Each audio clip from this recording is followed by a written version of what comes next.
Hi, welcome to the Factory for Good interview series. Again, I'm Alex Bean. I'm going to host today, and today we're going to talk to Kory Stevens, the founder of Taft Shoes, but also so many other things which we'll get into today.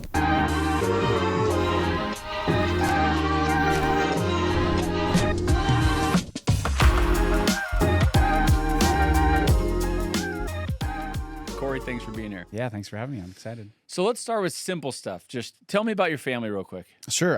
My wife's name is Mallory. She grew up in Provo, born in North Carolina.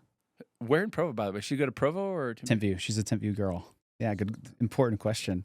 I'm from Burbank, California, so just north of Los Angeles. We have 4 children, and my wife is pregnant with our 5th, and no one really knows that, but they will now. Yeah. Okay, so do you remember when we first met? I have a story I tell because what you went on to do when we first met. I know it's the same story. So okay. You tell it, and then I would love to tell it because it's my claim to fame. So I had a tiny little office in Provo. It was tiny, small. like a tiny office. And these guys came in, you and Blake. But by the way, you also, it wasn't just tiny, it had shoes everywhere. Oh yeah. I mean, like it wasn't like, oh, it's tiny. It's like tiny with the computers, one thing. Tiny with shoes everywhere was another. Shoes. Yeah. It smelled like leather. Amazing little space. Tiny, packed, early days of Taft. And you guys came into our office and it was like I'd never heard of your business. Yeah. And you had heard of mine, but Taft was nothing, but I probably thought it was something. And you guys probably thought it was something. Yeah. And you like pitched us on this thing where we could have like company credit cards. And then you literally came back like, I want to say like 4 weeks later. And in between our first meeting and our second meeting, I think the first meeting you were like, yeah, we raised $2 million. And I was like, wow. And then you came back and you were like, we raised $60 million. And then, I mean, I think we were one of the earlier customers. Yeah, no, for like sure. really early. Yeah. And you went on to, I mean, I was just watching from a distance and just like, wow. I was saying this earlier, just like being in that office, it was small. We were both at the beginning, right? Yeah. It's like, we both think you have a thing, right? Because every entrepreneur has to think they have a thing, right? I was a little overconfident. I think we're all a little naive and ignorant in terms of, and by the way, it's also what makes a great it's entrepreneur. Helpful. It serves a purpose. Yeah. But I just remember like, even like closing my eyes and thinking about it, it's like you have these walls, the leather, it's small. There's nothing fancy about any of this, but 2 people with small teams just trying to build something, right? Yeah. And there's an energy and a passion to it. And to some extent, like I'm really grateful for where I'm at in life today, but I also like kind of miss that time. Like there's an energy to it that was really fun. But let's get into Taft real quick. So when did you start it? Why did you start it? Also, what is it? Not everyone knows what Taft Shoes is. Yeah. But certainly now it's kind of different now. So my wife and I both graduated from BYU in 2013, and neither of us had a job. So I was teaching at the MTC. She was working in the library. And when we graduated, we both lost our job. And so I wanted to get into management consulting, but my linguistics degree didn't really make sense in that world. I tried, but I didn't get any interviews, to be honest. And then I tried to go the soccer route. I pursued like FIFA, UEFA, US Youth Soccer. Like I tried. No. Okay. Trying to just work because I'm obsessed with soccer. And I was like, I'll go work for FIFA. And that didn't work out either. And so we went on. I love that concept. I'm just going to work for FIFA. Well, I was like, I love soccer. Like, do what you love. I'm like, I love soccer. I'll figure out a way to make it work. But you didn't. I didn't. Yeah. No, I didn't. So then we went on a trip. And we took all of our FAFSA, Pell Grant scholarship money, and we went to Europe for 6 weeks. Okay. And on that trip, I saw so many cool pairs of shoes. I saw so many guys wearing like no socks. And if that were me, like my shoes would be ruined. They'd be disgusting because I just would sweat through them. And so on that trip, my wife and I decided we're going to get back and we're going to start a sock company. And we launched a Kickstarter campaign. I was going up to the BYU campus. My net ID was still working. And so I was going up to the BYU campus like literally every day, designing in the multimedia lab, asking the TAs like a million questions, and figuring out how to design. We ended up launching a Kickstarter campaign. We did $46,000 on the Kickstarter campaign. Okay, cool. Awesome. And then after we launched the sock company, about a year and a half later, we pivoted to shoes. And then we never ordered socks again. Why'd you pivot though? Well, because when we first started, we were gaining a pretty big Instagram following. Okay. And so we went from like 0 to 100,000 really fast. But if you post pictures of socks and feet on Instagram at that time, Got it. still now, Yeah.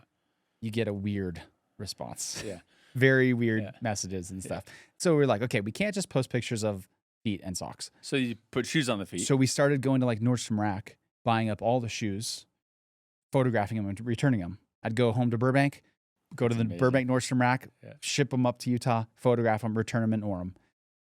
And so we started looking like a shoe company, and our following, we went from 0 to 500,000 followers in like, a year and a half, 2 years. And we looked like a shoe company. Okay. And everyone was interested in the shoes.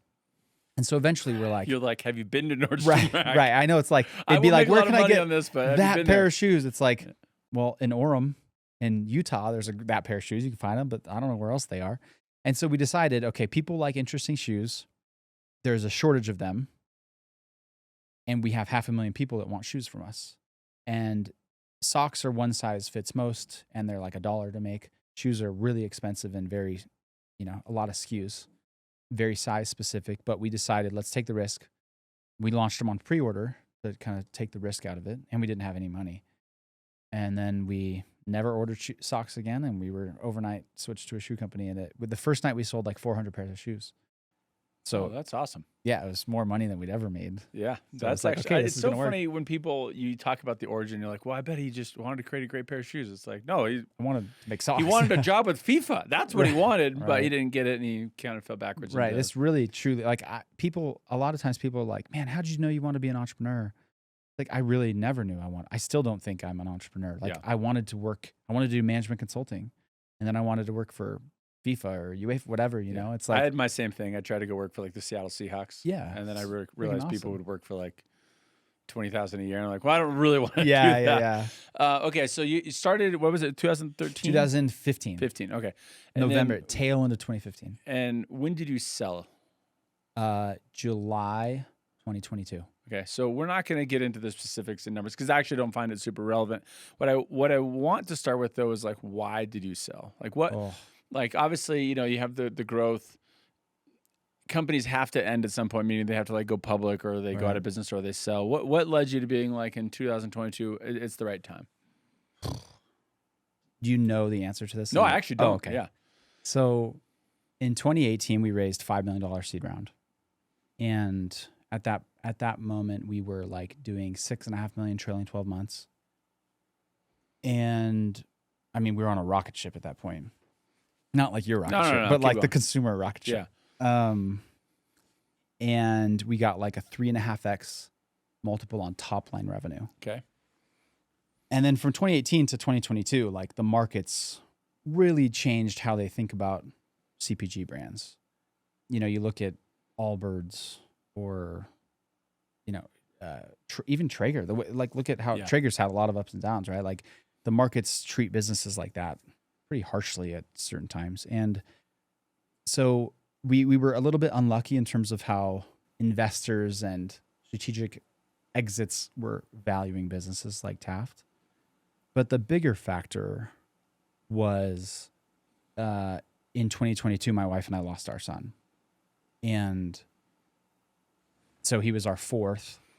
And after that, it was like, why do I care about shoes? you know, like it was hard I was just done. My capacity was gone. I was grieving. I was already depressed. Yeah. Couple that with grief. Do you think you were, hold on, this is, I think, important. You feel like you were depressed and already kind of in that state of mind, struggling before yes, the tragedy of your son? Yes, for sure. Yeah. I mean, I talked very openly about, like, we were selling shoes, but when you have that kind of following on social media, there's an opportunity to do something bigger than shoes. Okay. And so from the early days of Taft, I was talking about mental health and, suicide awareness and all that kind of stuff. And so that was part of the brand DNA. And so, yes, I've struggled with depression since I was about 15. And it's honestly just gotten worse and worse and worse, despite more resources, more education, more discipline. Well, and by the way, even for you, like more success, right? That's part of this conversation is, we have people in our lives where it's like, well, we think depression just tracks the downward spiral of their life. Right. And you're saying there's more resources, like, there's more knowledge, and you have more kids, you're happily married, Right. You're having business success. Like everyone would look on the outside. Like everything up and to the right. Everything up and to the right. And yet, as you're saying, like it's gotten more difficult and worse. And like how? Like, I guess that'd be my question. Like in ignorance, how's that work? Yeah, I mean, it doesn't make sense. Like even if you look at our country as a whole, like we've never, like we're getting more and more obese in our country, and there's more and more education about it, and there's more and more options for people to lose weight, and we're still getting more obese. Same with suicide and depression and mental health markers. Like our country, the awareness has never been greater. Yeah, true. Resources have never been higher, and yet all the numbers continue to get worse. I don't know. So how'd that work for you though, right? Like, how did you process that as you're having success on the outward? Everyone's saying, "This, Kory, you're killing it. This is amazing," but you're fighting some stuff. I'm talking even before the tragedy of your son, because that's a clear cliff. What did that feel like? Was it an internal conversation that you had a hard time actually like getting out of and explaining to people, or could you explain it to me like how it worked? No, I could explain. I mean, my wife obviously knows everything that happens in my mind, really. But I was talking openly. I think that I was really my well-being was really tied to how Taft was doing. Like if Taft was having a good day, I was having a good day. Yeah. If sales were down, I was down, and so I really tied my health to the performance of the business, which is not a good idea to do. Say, for everyone listening, don't do that. Say that's a good strategy or a bad strategy? No. You have to be, just like our worth as individuals is independent of what we do or how we perform. But same with our health. It can't be tied to professional success. Like that's a recipe for disaster. And I could be off here. I felt, I'm not saying the depression, but I felt like, when we were building Divvy, your identity slowly starts to merge, and you're no longer just like Alex. You're like Alex, the Divvy co-founder or whatever, totally. And People's Connection. So, and you're Kory, the Taft founder, and everything blurs, like from personal to business, and it gets so like connected that it can be really hard to separate. And if you're struggling, like what you're saying. When you're if sales go down, your mindset, your attitude goes down. It can be really, really damaging. And in entrepreneurship, it's like even the best companies on the planet, like you're saying, you're talking to me like ours just went like this, and it's like and we know that wasn't always the case. Obviously, There's a lot of ups, but there's a lot of downs. And it is like, how do you not take that out on your wife, on yourself, on your kids, on your friends? It's a challenge. How would you talk to an entrepreneur that's fighting that fight, right? They may be having success in general, but they're fighting that depression state. How do you separate the identity of Taft and Kory? I was not great at it. And that's why it was so scary to sell, because I'm not from here. I don't have like deep childhood ties to here. And so I thought once Taft is gone, are all my friends gone? Is all of my, not influence, but like my network and community and the support, is it going to go with the business too? I think that entrepreneurs don't do a great job of taking care of themselves. Like I'm talking the basics of diet, sleep, exercise, social connection, like the real basics. I think that we let our businesses take top priority, right? Like it's the building time, it's the grind time. We sacrifice in the short term for the long-term benefit. Like you cannot let things get in the way of your daily health and wellness, because when you're well, your business will be better. Like it's insane to think that like, I'll sacrifice personally for my business. It's like, dude, your business will be better if you are better. Like Taft would have been a better business if I was more healthy. Like that's a fact. Like, so I wish I had all the answers. Okay, no, let's keep going in the sense of, you said something there like, I'll sacrifice for the short term for the long term gain, right? But you said it in a way that's clearly a little sarcastic or facetious, meaning you're saying like, but that's not true. But it's like, I try to tell people all the time, like, I know what you're thinking, that you work really, really, really, really hard, and one day you're going to be at the top of the mountain and everything's going to be good. Right. you've already said like 10 different things what I would outline, and we talk about it in Factory for Good as purpose. But like during that first phase, you lose your identity, which you talked about. You lose your purpose. You also just talked about like your structure, not just your day to day, but like your friends that you work with. Like I remember feeling that, being like, oh, I miss my friends. Like I miss the people that I got to work with every day. There's like all these things that you kind of miss, and it kind of drains on your happiness level. And again, I've tried to figure out ways to say this to young entrepreneurs or even young kids who are just building their career, whether it's for a management company or whatever. It's like, hey, yes, there is a long-term goal to go succeed, and we can talk about what that really looks like, not just what they think it looks like. But how do you convince them it's not worth all the I mean, there are short-term sacrifices, but to not cross those lines and to make sure they stay healthy? Like, how do you convey that to someone who, how do you tell Kory that 20 years ago when you started your career? Gosh, you're asking really good questions, and I wish I was. Yeah, if I could go home and like really give you the right answer.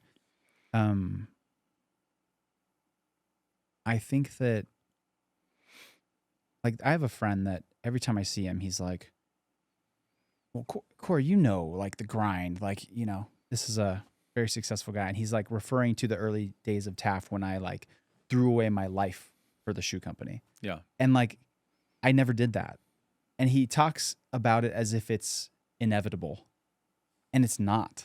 I didn't work. I mean, and I don't want to point the finger because I don't know what your type of entrepreneurship looked like. Sure. But for me, I struggled enough personally that I couldn't take that route of like like I think about the Social Network movie with Mark Zuckerberg. It's like he's coding all through. You just see the clock. He's just coding all night, and then the sun rises. I couldn't because I had a wife and children, and they're always more important than shoes. I think it's also kind of helpful because my business was shoes, and so it was like this object you could touch. And be like, this is not more important than my baby. It feels like if I were like solving world hunger, then maybe I'd be more open to sacrificing personally for that kind of purpose. But with shoes, it was like so easy to see what was more important. Yeah, and I don't know. It's such a good question. I don't have a good answer, dude. Let's go back, if you don't mind, because I do just think it's an important part of your story, and partly what I love talking to you, and we've talked off camera a lot and stuff, and I admire you as I read your stuff, is we're not the same. Yeah. I haven't personally gone through the depression that you've gone through. I have not lost a child. And so, like, I have this, like, not empathy. It's like, I really want to understand more. So keep your story going on, like, you're going through depression, but Taft is going well. And 2022, you're about to sell because, you had this tragedy befall your family. Just finish that out to the sell. So my son passed away June 19th, 2022. We closed on the business July 13, 2022. So the deal was probably done. It was happening. Okay. It was already happening for like cash flow reasons. Okay. But it was still very on the table. And how did you process that? I mean, like, quote unquote, to everyone else, you've achieved this big success. Right. And I'm like, but you clearly would have traded every single element of that for your child. How'd you go through that? Over the last like 2 years, I've put on like 30 pounds of muscle. And I was the other day, like my weightlifting friends, they were like, they wanted to see me before I started weightlifting. And so I was going through pictures, and it was right around that time where I was like my skinniest. Yeah. And you can just see, like, there's a picture of me and my wife on the 4th of July, 2022. So our son had been passed 2 weeks prior, and we look like skeletons. And there's pictures of me like on calls in a hospital room, like getting steamrolled by 4 accountants and 4 lawyers in New York City. And it was a horrible time. I do not look back with any fondness on that period of my life. Any joy and brightness in that transaction was stolen. Yeah. By grief. Would you say that once the transaction took place, you were able to go through a grieving process more fully? Or looking back on it, do you feel like, and again, you tell me I don't know, that maybe if you'd stayed in the business, it would have given you a little bit more like purpose to hold on to that could have gotten you through it. Does that make sense? I think so we transact, and then I'm a new employee at this new company, and they don't really value me. Yeah. I'm just another one Yeah. of the guys that, like, I was no different than anyone else on the team. And so we had this whole team of people that respected me and loved me and looked to me as the team captain, and then everyone else just kind of, so it was like, Kind of like, when is this guy leaving? yeah, it was, I was horribly hurt and trying to be my best. So I'd go to the office and I'd try to be impressive, and I'd try to, I'd want to mesh into this new team, and they were paying me a bunch of money, and I was falling apart. So when you say, so I understand, because I think this is important. When you say you were horribly hurt, were you referring to the loss of your child, or actually just the transition of Both. Okay, both. I was grieving. Like, man, you shouldn't go get like, can you imagine like your son dying and then going and getting a new job like weeks later? Yeah. That's what I did. Yeah. And not only was it a new job, it was like a high pressure job where private equity group is like having expectations of me, and my old team is really scared, and my new team doesn't really care about me, and don't really value me at all, and don't really even care about what we built together. And so it was a really tough time that I did not like. So you've clearly said this is the darkest time, one of the darkest times of your life, 100%. right? Okay. So all entrepreneurs, maybe they don't lose a child or go through the exact same, but they all have their dark moments. Totally. So what would you tell to someone who feels like they are in that dark moment, having been through it at that level? What would you say to them to help them out of it, right? Is it one of those, it's as simple as like, every day is just a new day, just do your best? Or is there like a trick or something you did every day, like, you know what, I did this thing and it really helped me regroup? Like, how would you tell someone how to get out of that? I think even when I'm at my lowest, I can always hold on to the idea that it doesn't last forever. Like it really doesn't last forever. Like there are, like I've been very depressed for more than half my life now. I'm 36. Over 20 years. But like when I'm at my lowest, it might last, 3 or 4 days. And I feel like I'll never feel happiness again. And like suicide's the only way out of this. And then one day I might wake up and it's like, oh, it's a tiny bit better. And then there's a few days later, it happens again. But like when you're in the thick of it, it truly feels like it will last forever. But it does not. There are little moments of respite that you have to kind of just really rely on. I also think that I got really serious about taking care of my body. So sleep, like no one sleeps enough. No adult sleeps enough. What we eat, like our food does not have, I don't want to get all woo woo, but I will tell you, I've had a French fry in my meal the last 3 in a row. And I'm like, that was not great. Like, I mean, I love French fries. No, I'm not saying never eat French fries, but 3 meals in a row feels a little heavy. Like I think we need to eat better, and even when we eat well, what we our the soil in our country is pretty depleted, and so it may not have the nutrients and minerals that food of old would have had, and so it's like, get blood tests, check your vitamins and supplements, and like exercise has become a daily part of my life. Like I've always played sports. Now I will not miss a day. And because you're saying that because you feel like it gets you to the right state of mind. Because I mean, truly it's because I trust the data. Like I don't necessarily feel it. Like I don't feel like on the days I work out, I feel great. The days I don't, I feel horrible. Like that's not the case. I kind of feel crappy most of the time, but I trust the science and the data that says that, getting a lift in or exercising is more powerful than, 10 weeks of antidepressants or whatever. It's like, I just trust the science, and I don't really want to test what happens if I stop. So, okay. So in Factory for Good, we talk about, in under the purpose chapter, we have a happiness audit. Happiness audit's a pretty simple framework. Basically it stems from like, write down everything that makes you happy. Then write down like how happy it makes you. Then say, okay, how long does that happiness last? And then at the end, we'd run a filter of like, well, how much does that cost to do? And we're trying to just help people identify. Look, you should have a XY axis that says in the top right the things that last the longest, give me the highest level of Right. satisfaction, typically don't cost that much, are up here. I should spend more time there.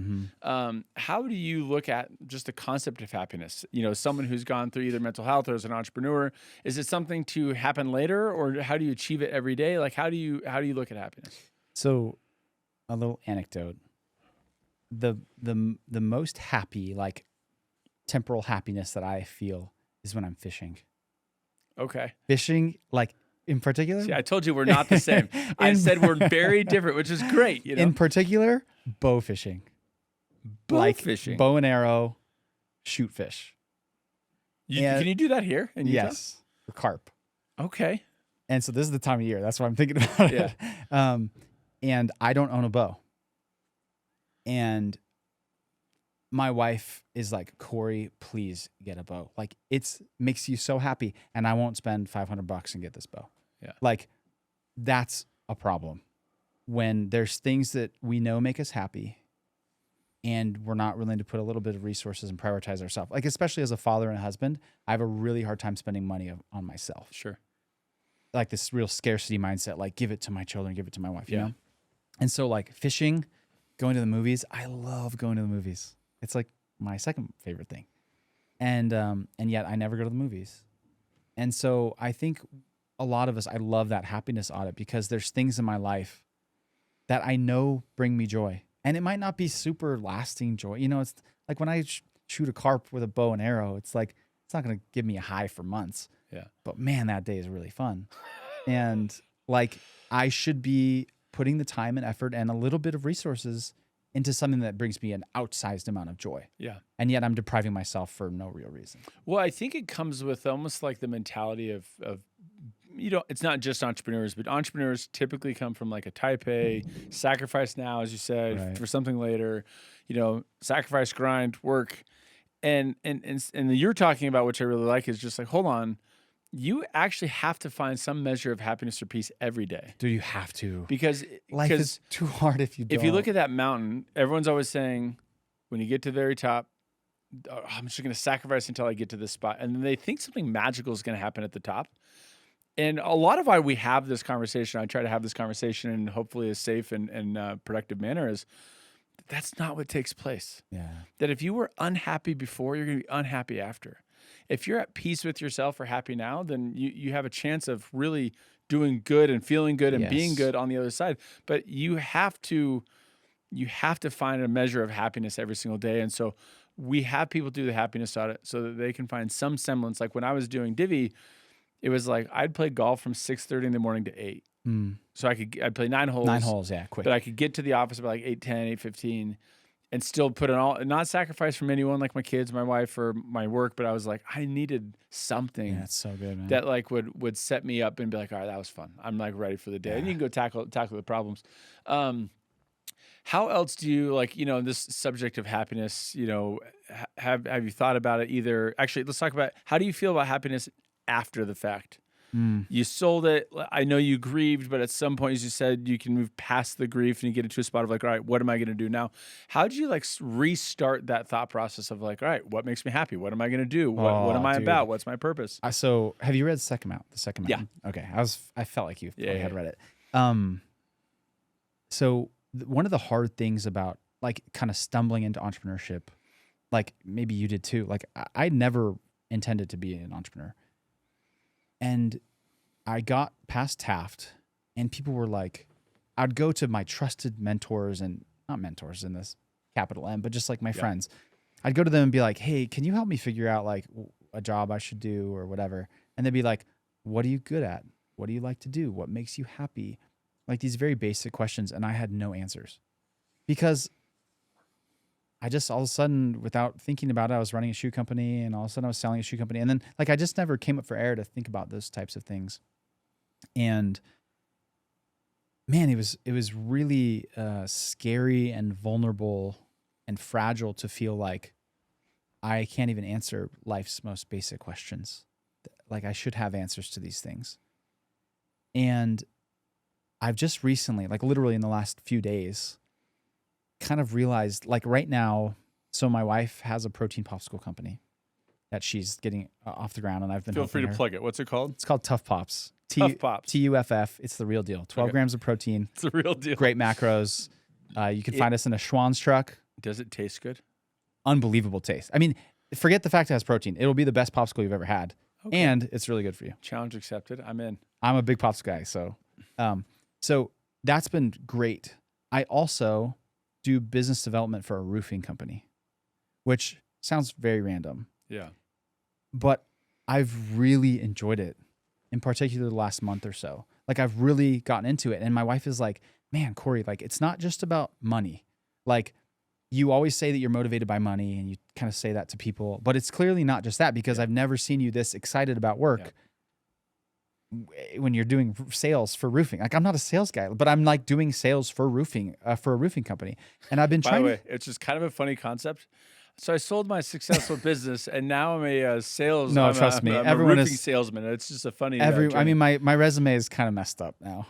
Like people are like, what are you doing? Why are you doing this? Like the people that hired me are like, can you be the leader? Like you're a little like I like business. I like sales. Like, but I've been trying to figure out like what is it about this situation that's very eyebrow raising, but why is it giving me life in my days? Yeah. And I don't have answers, but there's something about having a purpose to my effort each day. Like I think that a lot of people sell and take some time off. And that's at least for me, that would not be a good thing. Like having that direction and purpose and reason to wake up in the morning beyond just my family has been such a breath of fresh air. And like, here I am, like I'm up here in Sandy. And after this, I'm going to go meet with the guy and shake his hand that like I'm doing a bid for him on a job, trying to sell a roof. Yeah. And like, it's making me pretty happy. And everyone thinks it's super weird, but I really love it. I think so. There's a test. I can't remember. It's one of these business tests. Yeah, like a take, Clifton right? Whatever. strengths One of test. those. Or it might even be culture index or something. One of the things that I remember it saying is like, what gives you energy? What takes away your energy? Right. So as I read through it, I realized like, for example, drafting or reading a legal doc is like soul sucking. Like I will literally, I just will melt. I hate it. It'll take me a year to do it because I hate it. Yeah. And then, there's other things, like my team can attest. I love a whiteboard. I love just like, okay, let's all go. Let's think through it. Let's try to problem solve. I could do it through the night without sleep, and I would enjoy it. Like I would genuinely, as long as we were going after something. And I think, if when I look at younger people, obviously older people too, but when I look at like people in their 20s and they're taking jobs just for the money, I always am like, oh, don't do it. You're going to find out at some point. You need to learn on your own. But like, if you do anything just for the money, it will either take you down because it'll just drain your soul, or it won't be successful because you won't have enough energy to get through it. Right. And I look at that energy concept, and I don't want to say energy is happiness, but there is a correlation of when you do something that gives you energy, there's a happiness, or you can say a light that comes to you. Where now when you come home and you go to see your kids, or I'm happy, I'm not like lashing out, I'm not frustrated, I'm not a mean dad. Like I think this is the closest. When people say like, do what you love, you'll never work another day in your life.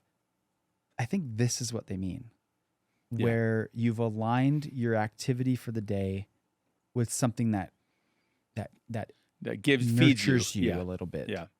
And I never, even at Taft, I always roll my eyes at things like that. Like shoes, like that's going to never work a day in my life. Like I'm a freaking e-commerce guy. Like, of course, like I never understood it. And now, right now, for the first time, I feel like a little bit, can I ask you a question? Sure.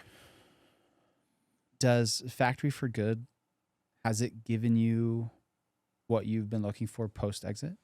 So, I'm sure you do all, tandem and all sorts of stuff. So I did tandem. I started doing tandem because what gave me energy. The only thing I could identify post exit was like talking to founders. And when I talked to new founders, they'd call me, they'd ask me to lunch or whatever. Just like talking to them and hearing their story and figuring out if like there's something, a part of my playbook I could lend to them, gave me energy. I enjoyed it. I felt like good about it. Yeah. So that's why I did tandem. And then factory started kind of like your socks and entrepreneurship. Like I first started just talking to people. I said, what have you done that you would do again? What have you done you wouldn't do again? And if you're in my shoes, because I know you've been, I talked to people that have been in my shoes, how would you go about it? And, so I was just like naturally asking or interviewing essentially like more informally, a bunch of people. And I started hearing really cool stories or just people that were like, hey, here's what I would definitely like, here's my playbook. And as I got into that, I was like, oh, okay. We kind of fell backwards into the book because I'd had enough of these conversations. Like, well, let's have more. And then we started collecting them. And then it was just a challenge of like, I don't know, I think it'd be cool to write a book. So not making any money, let's assure you.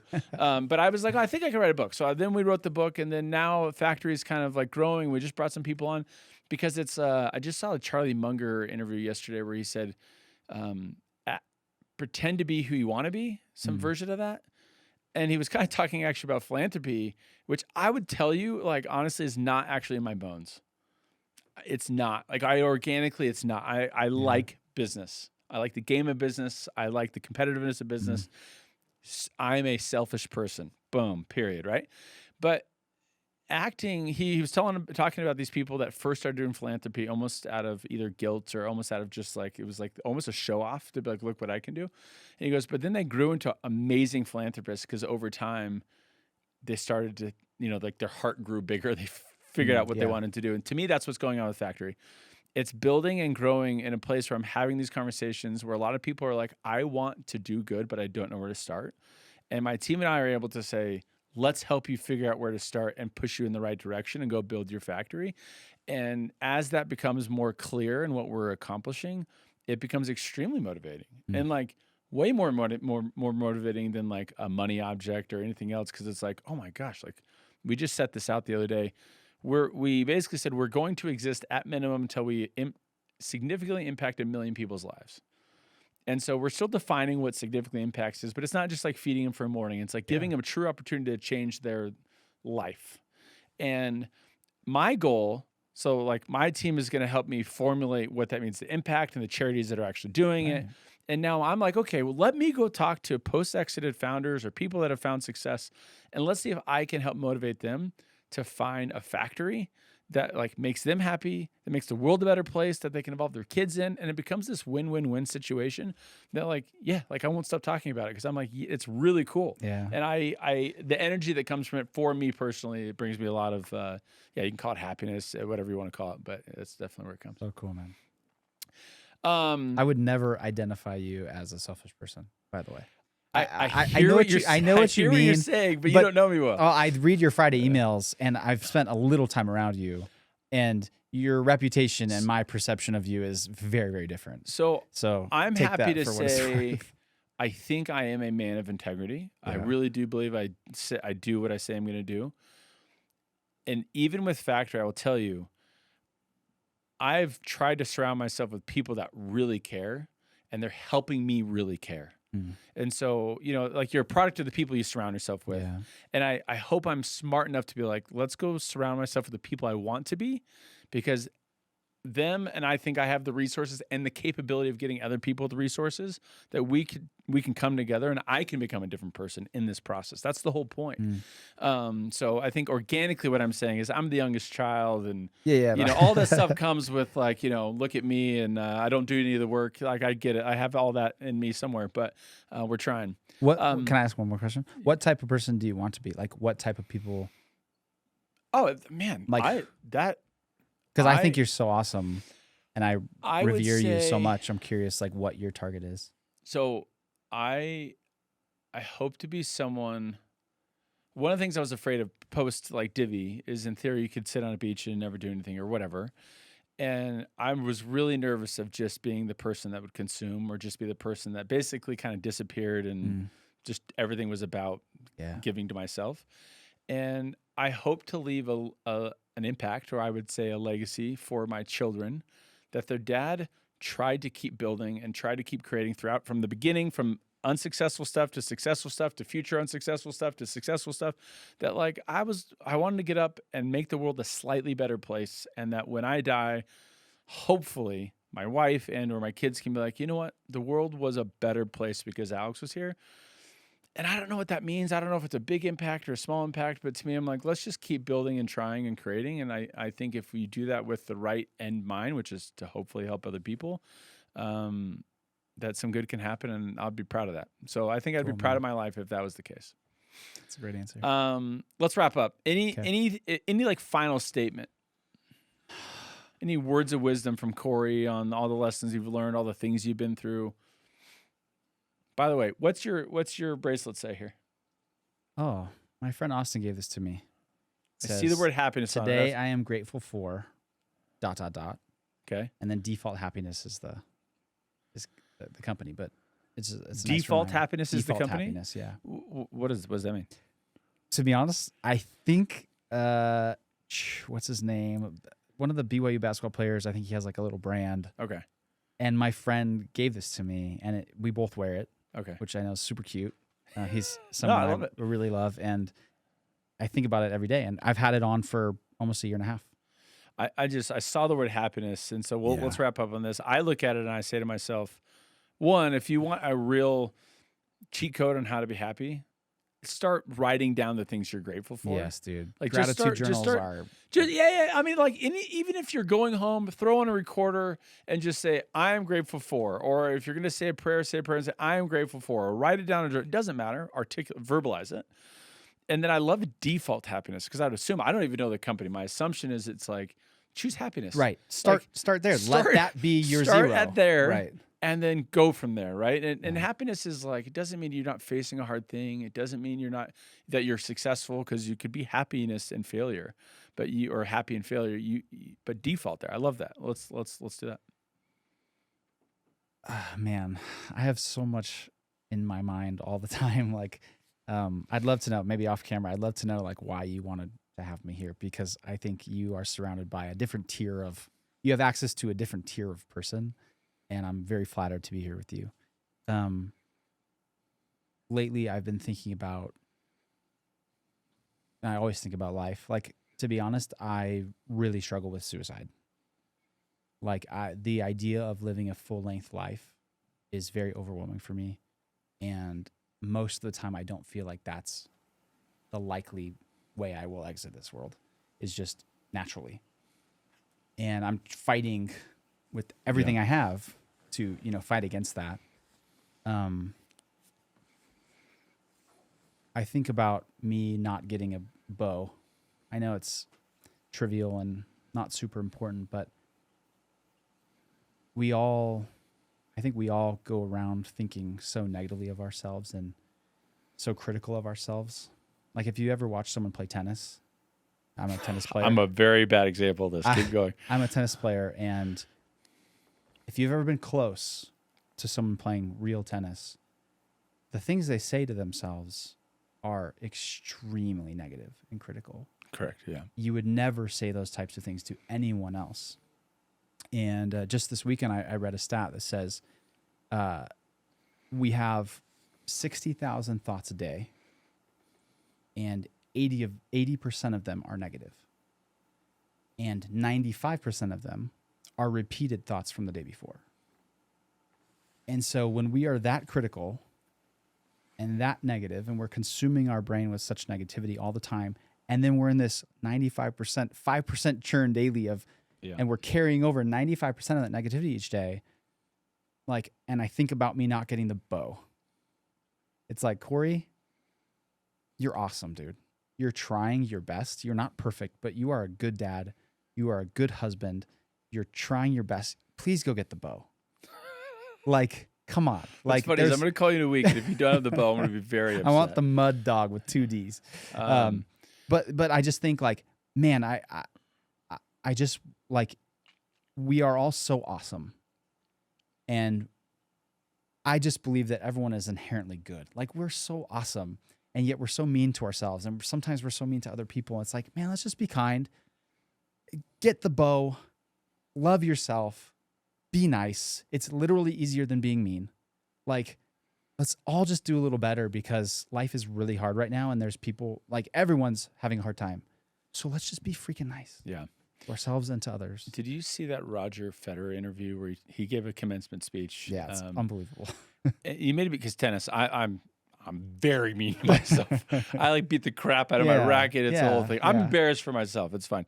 But Roger Federer said, like, you know, he's one of the top 3, top 4 tennis players. Yes. That can't be discussed. He's one of the top for sure. My favorite. And he. Do you remember what percent of points did he score? Yeah, I remember, like, he just went through. Was it 52 or 54? It's like, it was just slightly above 50%. Slightly above 50%. Like barely a hair and I above 50%. remember being like, oh my gosh. The best player in the world won 54, maybe 52% of the time. And you're just like, so he was failing legitimately half the time. Right. And obviously he's playing against top talent and stuff, but it doesn't matter. And I was talking to my son, you know, he loves baseball. I'm like, dude, baseball is a sport of failure. I don't care if you're the best in the world, you're going to fail way more than you succeed. Yeah. But that's life. And honestly, like, that's what's crazy about life is, and I sometimes feel guilty for this in the sense of I've had a success. So people look at me and they're like, well, he's had a success, or i.e. it's easy for him, or he had success. And I'm like, no, I get it. I'm really proud of that. I'm not going to back down from that. But I've had a lot of failures. I had failures on the way to the success. I had failures in the success. I've had failures after the success. And it's like constantly, I mean, like the best in the world, you can go to the richest people and most powerful people, it doesn't matter. They're failing almost half the time, or some version of that, right? And it's like, we need to be a little less hard on ourselves and probably look at the things that give us strength, give us energy, and just go. And like you said, not everything, what's the right phrase? You basically say, like, it'll change. Like, if you fail today, you can succeed tomorrow. And if you succeed, and I used to say this at Divya, I say, look, things are never as good as they seem. They're never as bad as they seem, because at some point you're going to have success and it's like, you're going to fail tomorrow. So just tone it down a notch, which is like in tennis. If I get an ace, I'm like, I'm the man. And then the next point, you're like, I can't play. I'm the worst. Kory, this has been amazing. Thank you so much. Really appreciate having you on. So thanks for being vulnerable and sharing all your thoughts. Obviously, we're really grateful for you. Thank you.